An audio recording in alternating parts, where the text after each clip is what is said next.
तो पिछले क्लास में देखे थे पोषण। पोषण किसे कहते हैं, तो चलिए एक बार रिवाइज कर लेते हैं। पोषण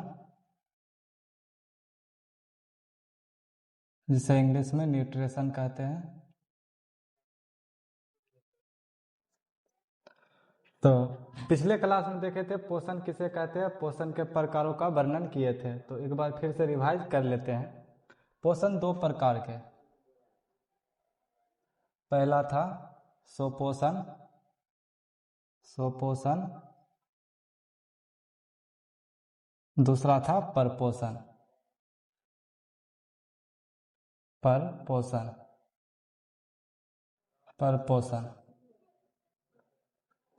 तो सुपोषण भी दो प्रकार के थे, जिसमें पहला था प्रकाशीय सुपोषण। प्रकाशीय प्रकाशीय सुपोषण प्रकाशीय सुपोषण दूसरा था रासायनिक सुपोषण। रासायनिक सुपोषण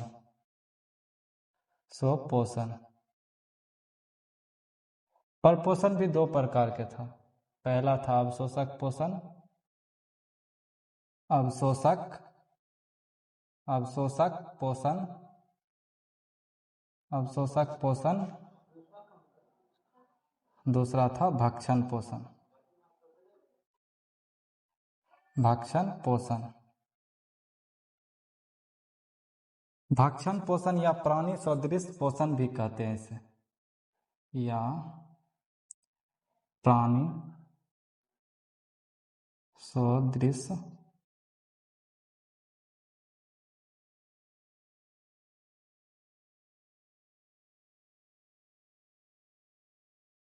तो चलिए एक बार फिर से रिवाइज कर लेते हैं।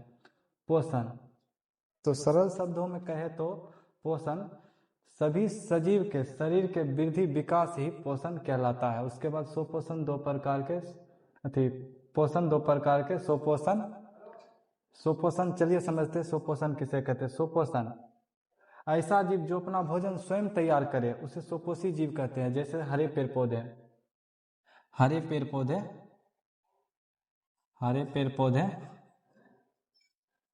पौधे सुपोषी जीव कहलाते हैं, क्योंकि वो अपना भोजन स्वयं तैयार करते हैं, इसलिए ये सुपोषी जीव कहलाते हैं। उसके बाद परपोषण में जीव अपना से भोजन ना बनाकर दूसरों पर निर्भर रहता है, उसे परपोषण कहते हैं। परपोषण स्वयं भोजन ना बनाकर स्वयं भोजन नहीं बनाता हो जो स्वयं भोजन नहीं बनाता उसे परपोषी जीव कहते हैं। उसके बाद सुपोषण दो प्रकार के था। प्रकाशीय सुपोषण प्रकाश की उपस्थिति में अपना भोजन प्राप्त करता है।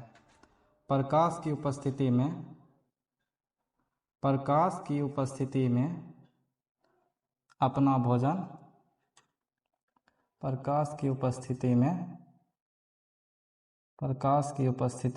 अपना भोजन तैयार करता है।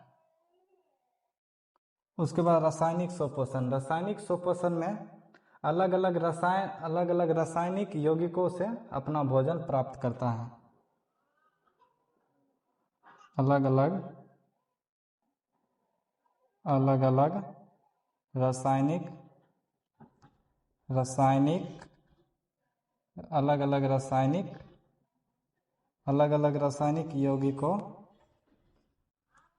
यौगिकों से अपना भोजन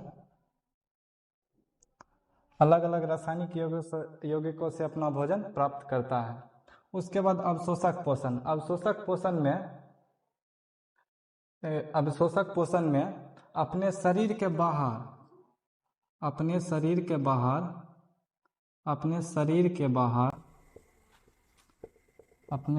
बाहर भोजन का पाचन करता है।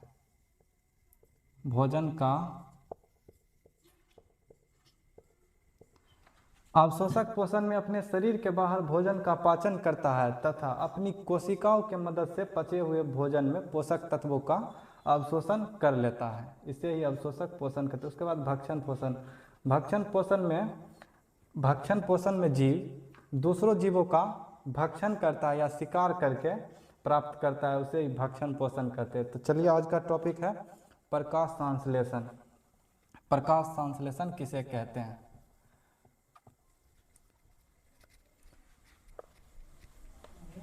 प्रकाश संश्लेषण, जिसे इंग्लिश में फोटोसिंथेसिस कहते हैं।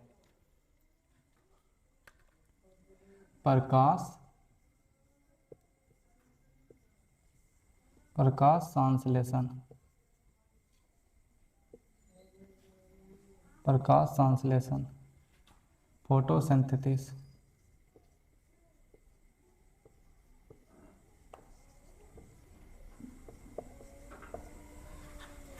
तो चलिए समझते हैं प्रकाश संश्लेषण किसे कहते हैं। तो जितने भी पेड़ पौधे हैं वो अपना भोजन प्रकाश संश्लेषण के माध्यम से ही प्राप्त करते हैं। चलिए देखते हैं कैसे प्राप्त करते हैं। तो प्रकाश संश्लेषण में अनिवार्य पदार्थ देख लेते हैं।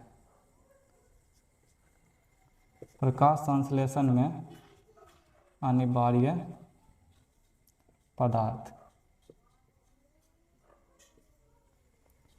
तो अनिवार्य पदार्थ हो जाएगा प्रकाश संश्लेषण में सूर्य की प्रकाश,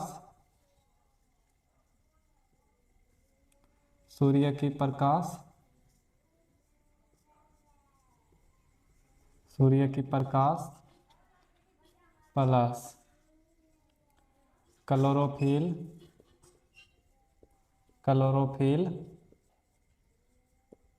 उसके बाद हो जाएगा कार्बन डाइऑक्साइड CO2 प्लस जल हो जाएगा।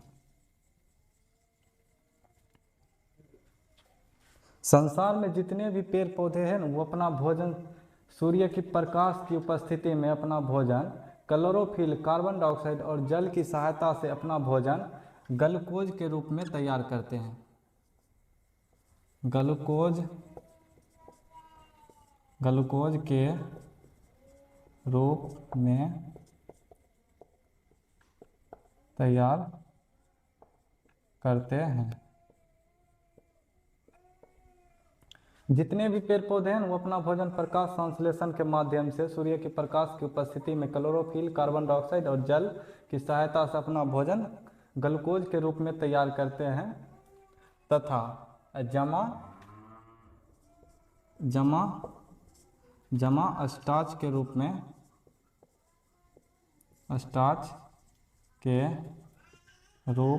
में करता है। जितने भी पेड़ पौधे हैं वो अपना भोजन स्टार्च के रूप में जमा करता है। लेकिन तो चलिए समझते हैं ताकि प्रकाश संश्लेषण पेड़ पौधा कैसे करता है। एक वृक्ष बना लेते हैं।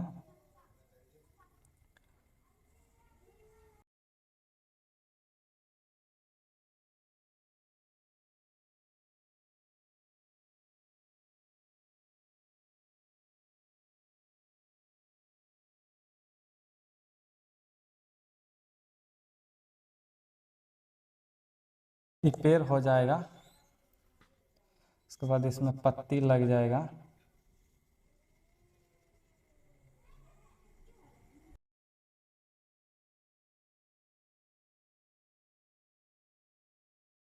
जितने भी पेड़ पौधे हैं वो अपना भोजन प्रकाश की उपस्थिति में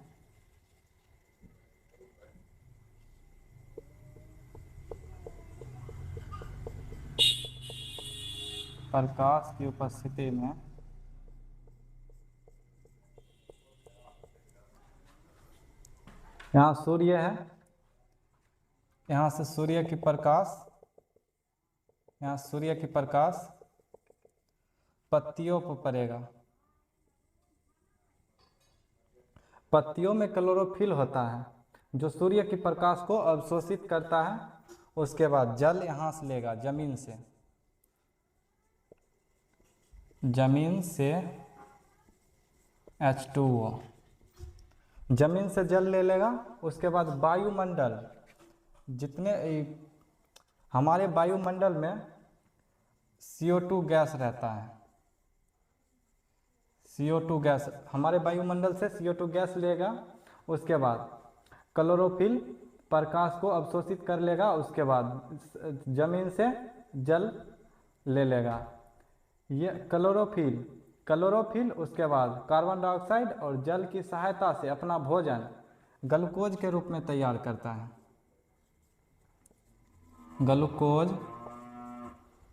ग्लूकोज के रूप में तैयार करता है। इसे ही प्रकाश संश्लेषण की क्रिया कहते हैं। चलिए देख लेते हैं प्रकाश संश्लेषण का समीकरण।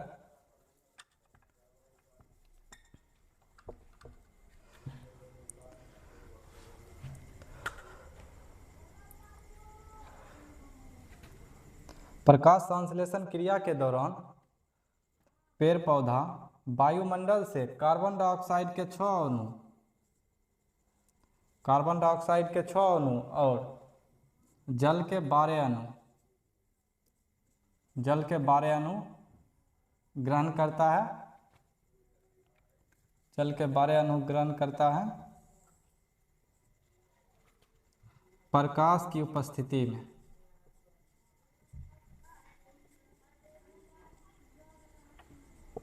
प्रकाश की उपस्थिति में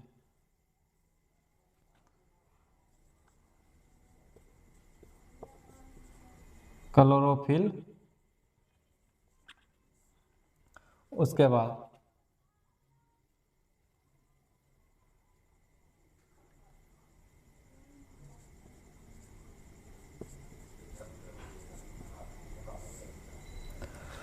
क्लोरोफिल की उपस्थिति में अपना भोजन ग्लूकोज के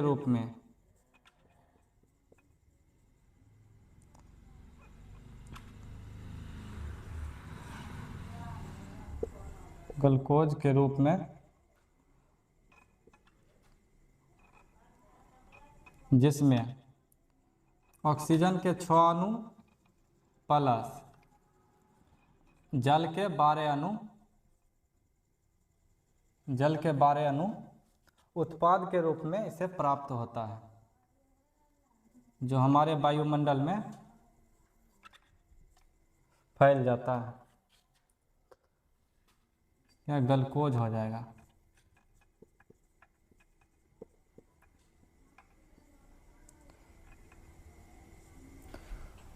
तो चलिए फिर से समझ लेते हैं। सभी पेड़ पौधे वायुमंडल से कार्बन डाइऑक्साइड के 6 अणु और जल के 12 अणु क्लोरोफिल और सूर्य की प्रकाश की उपस्थिति में अपना भोजन ग्लूकोज के रूप में तैयार करता है। जो व्यर्थ पदार्थ है ऑक्सीजन और उसके बाद जल, ये बाहर निकाल देता है।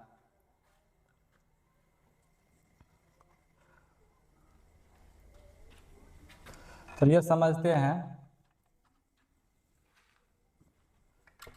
रात में पेड़ पौधे के नीचे क्यों नहीं सोना चाहिए।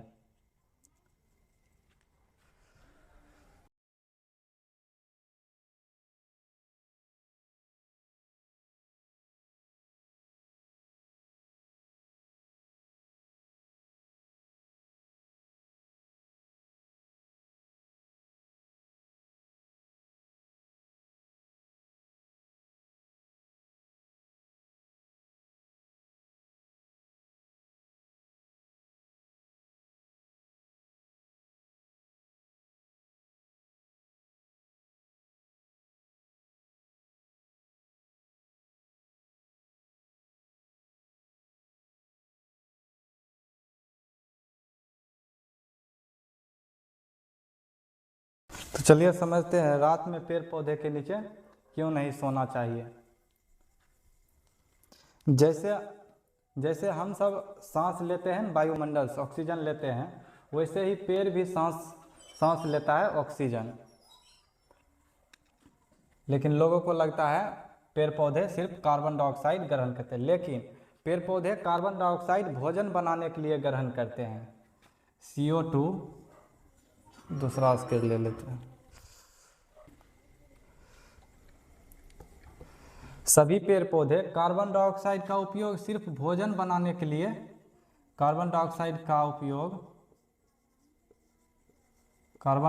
का उपयोग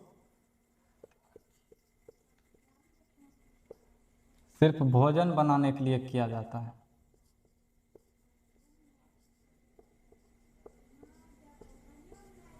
जितने भी पेड़ पौधे हैं कार्बन डाइऑक्साइड का उपयोग सिर्फ भोजन बनाने के लिए किया जाता है, लेकिन शोषण के रूप में ऑक्सीजन ग्रहण करता है।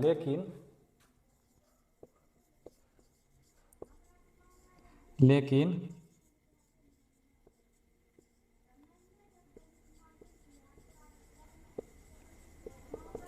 शोषण के इंग्लिश में ब्रीथिंग कहते हैं। शोषण के रूप में O2 ग्रहण, जैसे सभी मनुष्य शोषण के रूप में ऑक्सीजन ग्रहण करता है, वैसे ही पेड़ पौधे भी शोषण के रूप में ऑक्सीजन ग्रहण करता है। लेकिन सभी पेड़ पौधा ऑक्सीजन रात को ग्रहण करता है, लेकिन कार्बन डाइऑक्साइड दिन को ग्रहण करता है। जब रात हो जाता है जब सूर्यास्त हो जाता है तो सूर्य की किरण पेड़ पौधों पर नहीं पड़ता है, इसीलिए सभी पेड़ पौधा प्रकाश संश्लेषण की क्रिया नहीं करता है। नहीं करने के कारण वह अपना भोजन नहीं बनाएगा, वह सिर्फ शोषण करता है। शोषण के रूप में सिर्फ ऑक्सीजन ग्रहण करता है, ऑक्सीजन ग्रहण करता है और कार्बन डाइऑक्साइड छोड़ता है। इसीलिए कोई भी मनुष्य को पेड़ पौधे के नीचे नहीं सोना चाहिए, क्योंकि वहाँ का ऑक्सीजन सभी ग्रहण कर लेता है, जिससे मनुष्य को घुटनशील महसूस होने लगता है पेड़ पौधे के अगर नीचे रहेगा तो।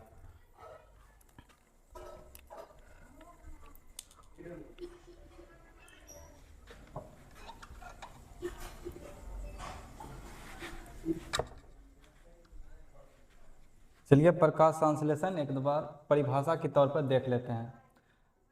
तो चलिए समझते हैं। संसार में जितने भी पेड़ पौधे हैं ना, वो अपने भोजन के लिए सूर्य की प्रकाश की उपस्थिति में क्लोरोफिल, जल, उसके बाद कार्बन डाइऑक्साइड की सहायता से अपना भोजन ग्लूकोज के रूप में तैयार करता है। इस क्रिया को ही प्रकाश संश्लेषण कहते हैं, तथा भोजन का जमा स्टार्च के रूप में करता है। उसके बाद अगला टॉपिक हो जाएगा, तो चलिए देख लेते हैं। प्रकाश संश्लेषण की क्रिया दो चरणों में संपन्न होता है। प्रकाश संश्लेषण की क्रिया 2 चरणों में संपन्न होता है। पहला है प्रकाशीय प्रतिक्रिया,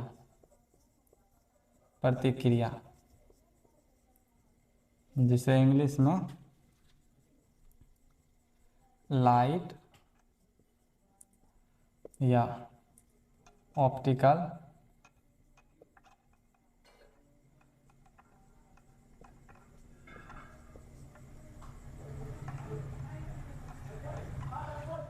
प्रकाश को इंग्लिश में लाइट या ऑप्टिकल कहते हैं, जिसके कारण यह लाइट या ऑप्टिकल रिएक्शन कह सकते हैं। उसके बाद दूसरा हो जाएगा अप्रकाशीय प्रतिक्रिया।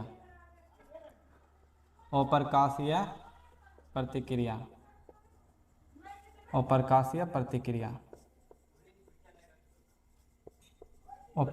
प्रतिक्रिया, जिसे इंग्लिश में डार्क रिएक्शन कहते हैं।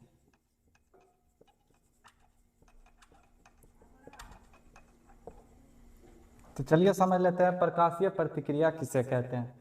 प्रकाशीय प्रतिक्रिया सूर्य की प्रकाश की उपस्थिति में संपन्न होता है, जिसकी खोज, प्रकाशीय प्रतिक्रिया की खोज रॉबिन हिल नामक वैज्ञानिक ने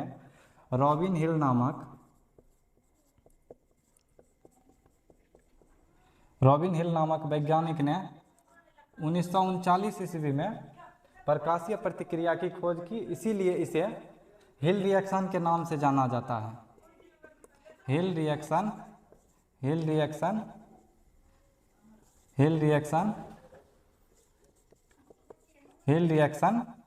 के नाम से जाना जाता है। प्रकाशीय प्रतिक्रिया की खोज रॉबिन हिल नामक वैज्ञानिक ने 1939 ईस्वी किया था, इसीलिए इसे हिल रिएक्शन के नाम से जाना जाता है। प्रकाशीय प्रतिक्रिया हरित लवक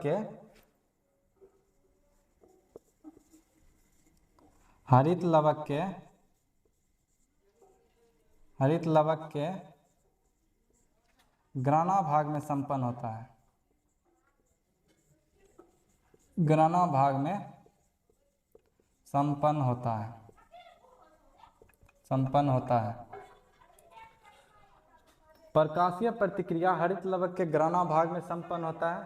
तो चलिए समझ लेते हैं हरित लवक क्लोरोफिल, उसके बाद पर्णहरित, उसके बाद क्लोरोप्लास्ट, इस सब में बच्चे कंफ्यूज होते हैं। तो चलिए एक बार इसे समझ लेते हैं किसे कहते हैं।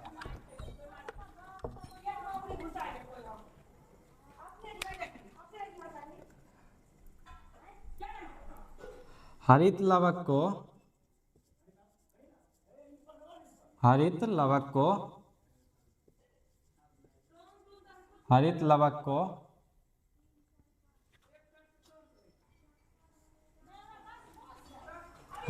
को इंग्लिश में क्लोरोप्लास्ट कहते हैं।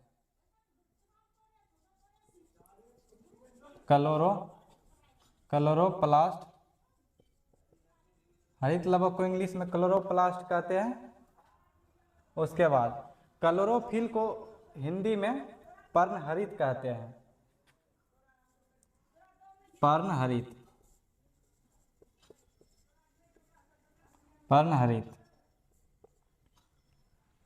क्लोरोफिल,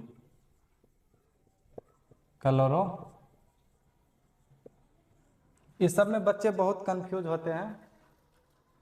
तो चलिए देख लेते हैं। क्लोरोप्लास्ट को हिंदी में हरित लवक कहते हैं। उसके बाद क्लोरोफिल को हिंदी में पर्णहरित कहते हैं। मैनली रूप से देखा जाए तो क्लोरोप्लास्ट या हरित लवक के अंदर ही क्लोरोफिल मौजूद रहता है। तो अब इसमें कंफ्यूज नहीं होना चाहिए।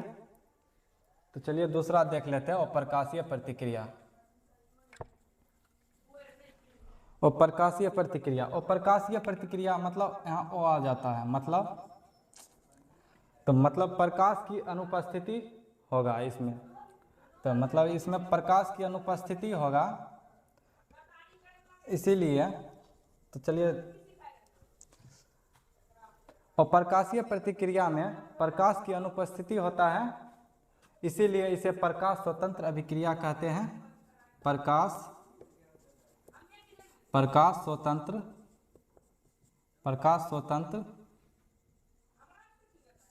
स्वतंत्र अभिक्रिया कहते हैं, अभिक्रिया या प्रतिक्रिया कहते हैं, जिसे इंग्लिश में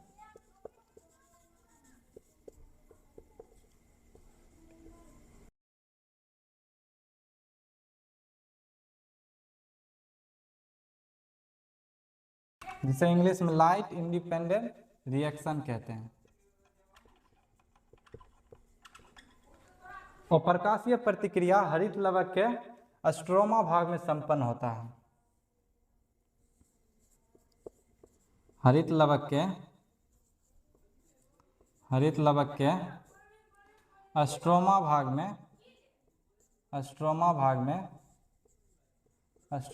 में संपन्न होता है। अप्रकाशीय प्रतिक्रिया हरित लवक के स्ट्रोमा भाग में संपन्न होता है। उसके बाद अगला टॉपिक होगा पौधों में विषम पोषण। पौधों में विषम पोषण, आखिर पौधे अपना भोजन, विषम पोषी मतलब परपोषी पौधे अपना भोजन कैसे प्राप्त करते हैं। पौधों में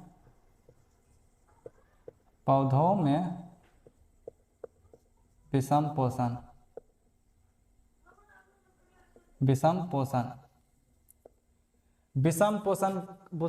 पोषण या परपोषण या विविध पोषण इसे कह सकते हैं, जिसे इंग्लिश में हेटेरोट्रॉपिज्म इन प्लांट हो जाएगा।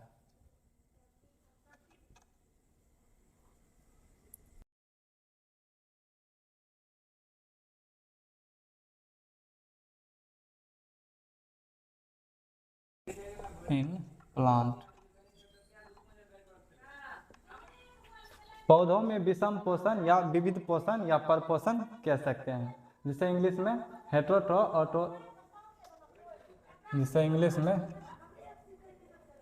हेट्रोट्रॉपिज्म कहते हैं।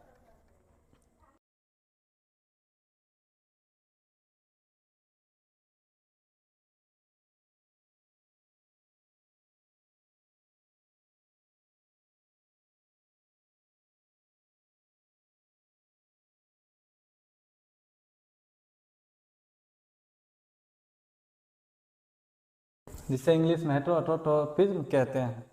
इन प्लांट हो जाएगा। तो चलिए समझते हैं पौधे में विषम पोषण कैसे संपन्न होता है। कुछ ऐसे पौधे हैं जो अपने पोषण के लिए दूसरे जीवों पर निर्भर रहते हैं, मतलब वो प्रकाश संश्लेषण के माध्यम से अपना भोजन संपन्न नहीं कर पाता, इसीलिए इसे विषमपोषी पौधा कह सकते हैं। जैसे कुछ पौधा आ जाएगा, अमरबेल का पौधा अपने पोषण के लिए दूसरे पौधों पर निर्भर रहता है। इसके पत्ते छोटे छोटे और हल्के पीले रंग का होता है। प्रकाश संश्लेषण के लिए पौधे में पत्तियों का हरा रहना अनिवार्य रहता है, लेकिन अमरबेल के पत्ती हल्के पीले रंग का होता है, जिसके कारण यह प्रकाश संश्लेषण नहीं कर पाता है और भोजन नहीं बना पाता है। इसीलिए यह दूसरे पौधों पर निर्भर रहता है, मतलब दूसरे पौधों पर विकसित होता है। उसके बाद निपेंथिस का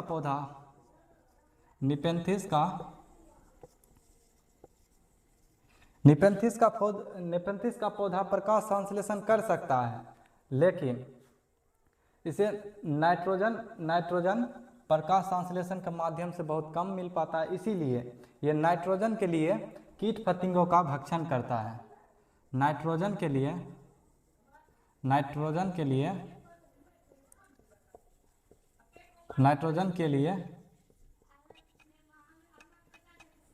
कीट पतंगों का भक्षण करता है।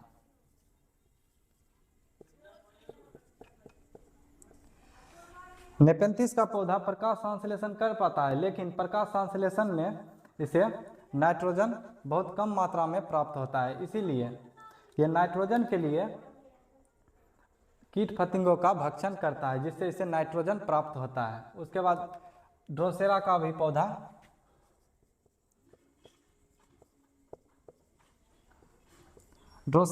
पौधा प्रकाश संश्लेषण कर सकता है, लेकिन यह भी नाइट्रोजन के लिए कीट पतंगों का भक्षण करता है। इसीलिए इसे विषम पोषण जीव कह सकते हैं। प्रकृति में जो प्रकाश संश्लेषण करता है उसे उत्पादक कहते हैं, जो प्रकाश संश्लेषण नहीं कर पाता है उसे उपभोक्ता कहते हैं। उत्पादक और उपभोक्ता।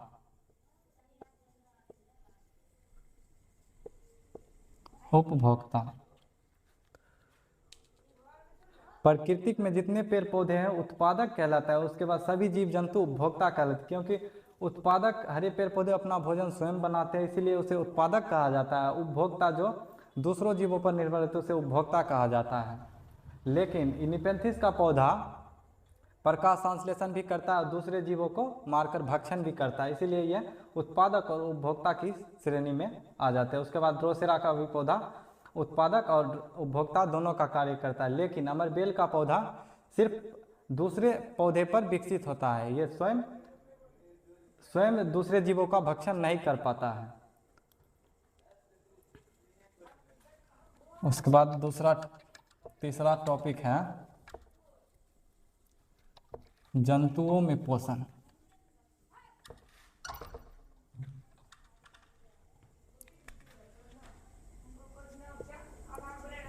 जंतुओं में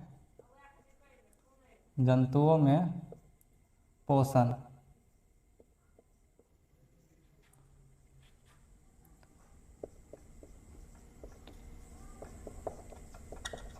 न्यूट्रिशन इन एनिमल।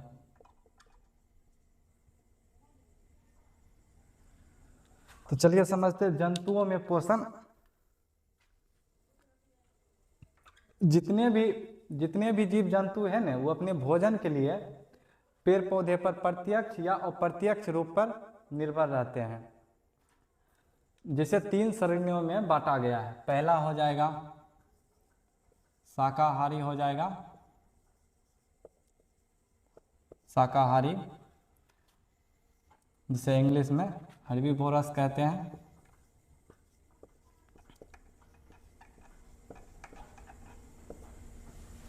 उसके बाद मांसाहारी,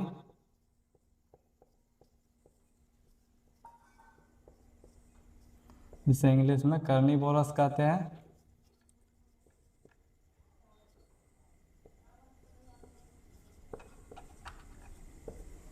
उसके बाद आ जाएगा सर्वाहारी,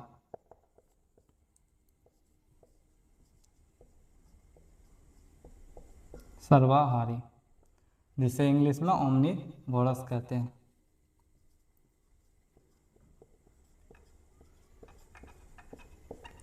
तो चलिए समझते हैं शाकाहारी जीव किसे कहते हैं। ऐसा जीव जो अपने भोजन के लिए पेड़ पौधे या साग सब्जी पर निर्भर रहता है, उसे शाकाहारी जीव कहते हैं। जैसे हो जाएगा खरगोश, हो जाएगा गाय, हो जाएगा बैल, हो जाएगा उसके बाद चूहा हो जाएगा, उसके बाद भेड़ हो जाएगा, बकरी हो जाएगा। ये सब शाकाहारी जीव कहलाते हैं। तो चलिए समझते हैं शाकाहारी जीव। कुछ ऐसे शाकाहारी, कुछ मछली भी शाकाहारी होते हैं। जैसे हो जाएगा रेहू और कतला। कुछ मछली भी शाकाहारी होते हैं जो दूसरे मछलियों का शिकार या दूसरे छोटे छोटे कीड़े मकोड़ों का भक्षण नहीं करता है। रेहू और कतला मछली नदी और तालाब के ऊपर जो छोटे छोटे शैवाल या छोटे छोटे जंगली घास होते हैं, उसका भक्षण करता है। उसका भक्षण करके अपना पोषण प्राप्त करता है, जिसे शाकाहारी कह सकते हैं। उसके बाद मांसाहारी,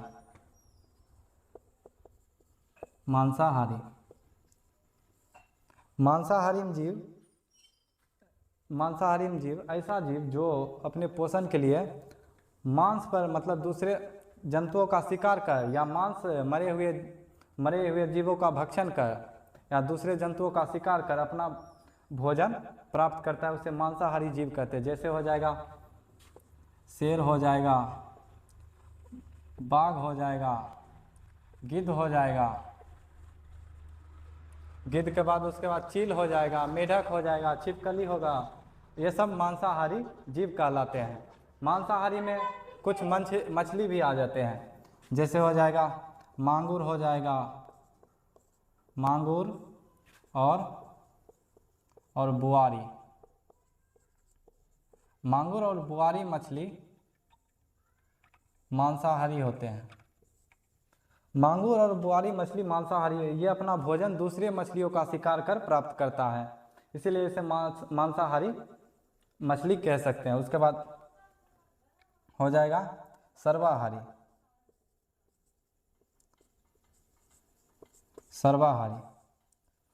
ऐसा जीव जो अपने भोजन के लिए साग सब्जी पर निर्भर होते हुए भी दूसरे जीवों को मारकर अपना भोजन प्राप्त करता है। जैसे हो जाएगा मनुष्य, हो जाएगा उसके बाद चिंपांजी हो जाएगा, बिल्ली हो जाएगा, कुत्ता हो जाएगा। मनुष्य, चिंपैंजी, बिल्ली, कुत्ता, ये सब सर्वाहारी के अंतर्गत, क्योंकि ये मांस भी खाता है। उसके बाद पेड़ पौधे से भी अपना भोजन प्राप्त करता है, जिसे सर्वाहारी जीव कहते हैं। उसके बाद सर्वाहारी कुछ मछली भी आ जाते हैं। हो जाएगा सिंघी, हो जाएगा गरई, हो जाएगा सिंघी, गरई, सिंघी कोमा ग्रई ये सर्वाहारी मछली होते हैं। ये मांस भी खा लेते, दूसरे मछलियों का शिकार भी कर लेते हैं। उसके बाद छोटे छोटे पलवक जो नदी तालाब के ऊपर तैरते रहता है उसका भी सेवन कर अपना भोजन प्राप्त करता है। तो चलिए आज का टॉपिक यहीं तक रहने देते हैं। जहाँ तक पढ़ाए हैं ना, यहाँ तक जंतुओं में पोषण तक पढ़ाए हैं, इसका PDF आज अपलोड कर देंगे। अपलोड आप देख लीजिएगा व्हाट्सएप ग्रुप में।